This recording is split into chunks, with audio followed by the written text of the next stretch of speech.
नमस्तेस्तु भगवन् विश्वेश्वराय महादेवाय त्र्यम्बकाय त्रिपुरान्तकाय त्रिकाग्निकालाय कालाग्निरुद्राय नीलकण्ठाय मृत्युञ्जयाय सर्वेश्वराय सदाशिवाय श्रीमान् महादेवाय नमः।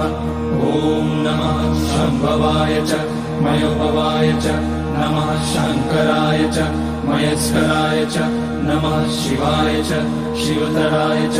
ॐ त्र्यम्बकं यजामहे सुगन्धिं पुष्टिवर्धनम् उर्वारुकमिव बन्धनान् मृत्योर्मुक्ष्यमामृतात्। नागेन्द्रहाराय त्रिलोचनाय भस्माङ्गराय महेश्वराय नित्याय शुद्धाय दिगम्बराय तस्मै नकाराय नमः शिवाय।